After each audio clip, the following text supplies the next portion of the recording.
America पर parliament में हुआ बड़ा बवाल, दहल गए पश्चिमी देश। भारत ने अचानक लिए ताबड़तोड़ फैसले, सजदे में झुका ब्रिटेन।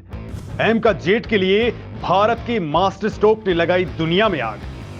दोस्तों, रसिया यूक्रेन वॉर से एक बात तो क्लियर हो चुकी है कि इस वक्त जिस तरह से टेक्नोलॉजी एडवांस हुई है, ऐसे में जिस कंट्री के पास जितनी ज्यादा एडवांस टेक्नोलॉजी होगी, युद्ध में उसका पलड़ा उतना ही ज्यादा भारी होगा। यदि खुद को मजबूत रखना है तो अपनी खुद की ताकत को लगातार एडवांस बनाना पड़ेगा।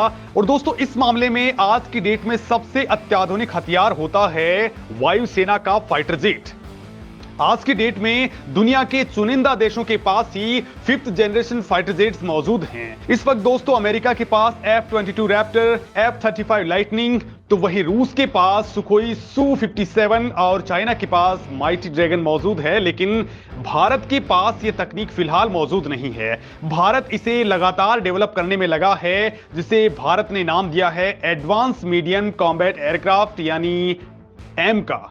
और दोस्तों, अब इस प्रोजेक्ट से जुड़ा एक बहुत बड़ा अपडेट सामने आया है। एक तो इस प्रोजेक्ट को लेकर के डीआरडीओ ने फाइनल अप्रूवल और बजट के लिए कैबिनेट कमेटी ऑन सिक्योरिटी के पास में प्रपोजल भेजा है। तो वहीं दूसरा अपडेट यह है कि UK based company Rolls Royce ने भारत को इसके इंजन की टेक्नोलॉजी ट्रांसफर करने के लिए रजामंदी दे दी है और बाकायदा यूके गवर्नमेंट से एक्सपोर्ट लाइसेंस का अप्रूवल भी ले लिया है। और दोस्तों, इसी के साथ एमका पर आई इस खबर ने दुनिया को हिलाकर रख दिया है, क्योंकि जो ब्रिटेन अब तक अकड़ दिखा रहा था वो अचानक कैसे झुक गया।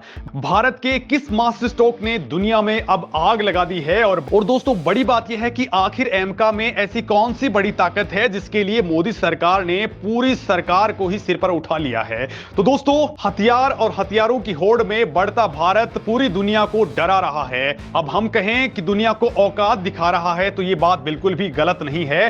फाइटर एयरक्राफ्ट्स की दौड़ में 5वीं पीढ़ी तक भारत की पहुंच अब हो चुकी है, यानी कि स्टेल्थ तकनीक के सहारे दुश्मन के रडार को चकमा देते हुए अंदर तक घुसकर हमला करने की तैयारी तेज हो चुकी है। दोस्तों, आप जान ही चुके हैं कि मैं एडवांस्ड मीडियम कॉम्बैट एयरक्राफ्ट यानी एमका की बात कर रहा हूं। हालांकि दोस्तों, अमेरिका और रूस के पास ये टेक्नोलॉजी पहले से ही मौजूद है। चीन भी इस तकनीक का दावा करता है। तो वहीं दोस्तों, अब इसको लेकर के भारत भी मजबूत दावेदारी पेश करने को तैयार हो चुका है। लेकिन दोस्तों, जब भारत ने इस मिशन की शुरुआत की थी तो ब्रिटेन जैसे मुल्क भारत पर हंस रहे थे और आज भारत ने इन सभी देशों का मुंह बंद करके रख दिया है। ये देश इसलिए भी हंस रहे थे क्योंकि आज तक बहुत सारे देशों ने इस टेक्नोलॉजी से लड़ाकू विमान बनाने चाहे थे, लेकिन वो सफल नहीं हो पाए। ऐसे में ये सोच रहे थे कि भारत जैसा डेवलपिंग नेशन आखिर ऐसा कैसे कर सकता है। लेकिन दोस्तों, अब यही भारत इसको संभव करता दिखाई दे रहा है। अब एमका आधुनिक भारत की सबसे बड़ी ताकत बनने वाला है। दोस्तों, मैं आपको बताऊंगा कि आखिर मोदी के किस फैसले ने फिलहाल इन देशों में आग लगा दी है। आखिर अचानक एमका पर ऐसा क्या हो गया जो पार्लियामेंट में आग लग चुकी है, और भारत के एक फैसले ने कैसे पूरी दुनिया को हैरान कर दिया है, क्योंकि भारत के सामने ब्रिटेन जैसा मुल्क सिर झुका करके खड़ा हो चुका है। और दोस्तों, इसके साथ ही भारत ने ब्रिटेन के अलावा अमेरिका और फ्रांस को उसकी औकात दिखा के रख दी है। तो दोस्तों, चलिए इस मामले को शुरू करते हैं। दोस्तों, भारत का एमका प्रोजेक्ट अब तक के सभी फाइटर जेट्स के मुकाबले बहुत ही एडवांस होने वाला है। ये स्टेल्थ फाइटर जेट होगा। स्टेल्थ फाइटर जेट वो फाइटर जेट्स होते हैं जो गुप्त रहते हैं, यानी कि ये फाइटर जेट्स रडार की पकड़ में नहीं आती। इनकी बॉडी इस तरह से डिजाइन की हुई होती है, ऐसे खास मटेरियल से ये डेवलप की हुई होती है जो दुश्मन के रडार की तरंगों को अपने अंदर ही सोख लेती हैं। यानी रडार की तरंगे वापस लौट ही नहीं पाती, जिससे दुश्मन के रडार को कुछ भी नहीं दिख पाता है। इस तरह के हथियार मौत का दूसरा नाम होते हैं। भारत का यह अनोखा फाइटर जेट एक मल्टी रोल लड़ाकू विमान होगा, जिसमें बियॉन्ड विजुअल रेंज यानी बीवीआर मिसाइलों पर सिंगल स्ट्राइक क्षमता समेत क्लोज कॉम्बैट डॉग फाइट करने की क्षमता भी ये रख पाएगा। स्टेल्थ एयरफ्रेम के अलावा इसमें ऐसे radars, net centric warfare, advance electric sensor shoot और सेंसर डेटा फ्यूजन भी मौजूद होंगे। दोस्तों, माना जा रहा है कि भारत का ये 5th जनरेशन फाइटर जेट साल 2025 तक दुनिया के सामने आ सकता है। दोस्तों, इन विमानों की सबसे बड़ी खूबी यह होती है कि एयर स्पेस में लड़ाई के वक्त ये सभी लड़ाकू विमानों का नेतृत्व करते हैं और दुश्मन की सीमा में सबसे पहले दाखिल होते हैं। दुनिया के मौजूदा हालात को देखते हुए भारत ने भी इस वक्त कमर कस ली है और अपनी सेनाओं को लगातार मजबूत करने के लिए हर मुमकिन कोशिश कर रहा है। भारत का सबसे advance medium combat aircraft M का देश में ही बन रहा है, लेकिन इस पर चीन, अमेरिका और फ्रांस समेत दुनिया भर के देशों की नजर टिकी हुई है। अपनी वायुसेना को मजबूती देने के लिए भारत की पूरी कोशिश है कि देश के फाइटर जेट एम का निर्माण मेक इन इंडिया मिशन के तहत ही किया जाए। इस लड़ाकू विमान की उन्नत तकनीक पर चर्चा के बीच इसकी अटकलें तेज हो गई हैं कि इस मल्टीपर्पज लड़ाकू विमान को कौन सा इंजन ज्यादा ताकतवर बनाएगा। जो इंजन भारत को चाहिए वो बहुत ही उम्दा होना चाहिए, लेकिन उसके रिसर्च और उसे बनाने में बहुत ज्यादा लंबा वक्त लग सकता है। लेकिन दुनिया के मौजूदा हालात को देखते हुए भारत ऐसा कुछ भी नहीं कर सकता है, लिहाजा मोदी सरकार ने इसे बुलेट रफ्तार से बनाने के लिए एक्सटर्नल सोर्सेज की मदद लेने का फैसला किया है।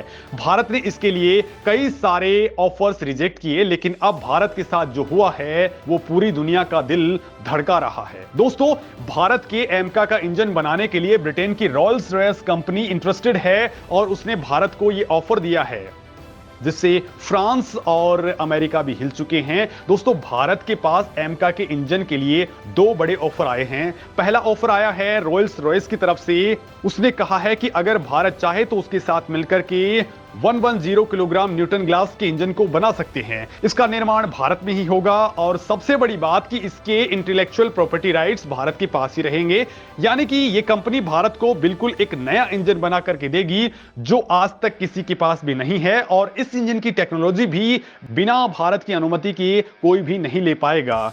दूसरा ऑफर दोस्तों ब्रिटेन की ही BAE सिस्टम्स ने दिया है, जिन्होंने भारत को कहा है कि भारत चाहे तो उनके प्रोग्राम में शामिल हो सकता है, जिसमें ब्रिटेन और जापान पहले से ही मिले हुए हैं। इस प्रोग्राम में 6th जनरेशन का अब तक का सबसे एडवांस फाइटर जेट बनाया जा रहा है। दोस्तों, ये इंजन और इसका फाइटर जेट 2035 में बनकर के तैयार हो जाएगा और बताया जा रहा है कि इसके टक्कर का ना तो कोई इंजन होगा और ना ही कोई फाइटर जेट।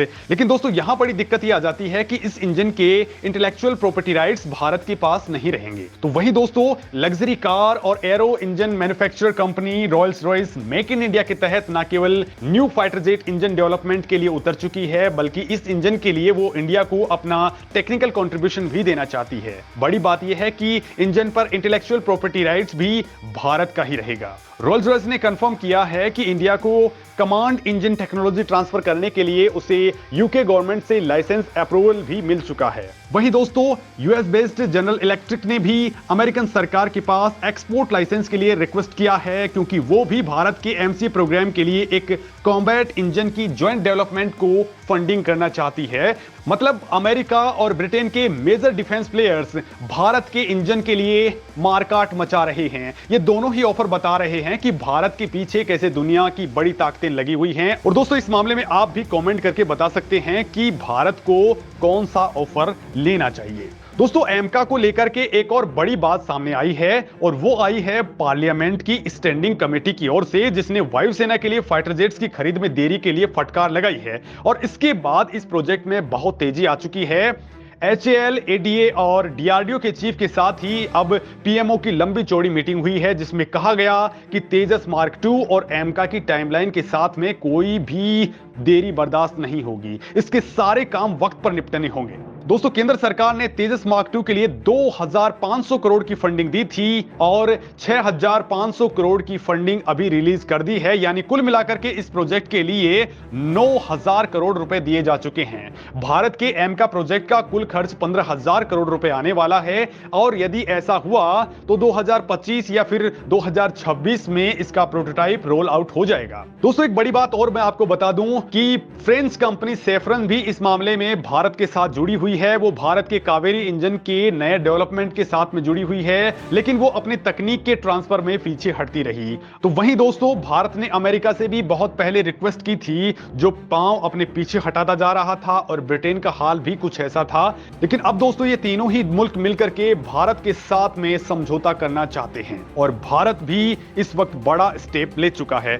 तो दोस्तों, एमका के आने से भारत की ताकत में कितना इजाफा होगा, और भारत को इस वक्त कौन से देश का ऑफर एक्सेप्ट करना चाहिए, कमेंट लेकर के आप जरूर बताएं। धन्यवाद।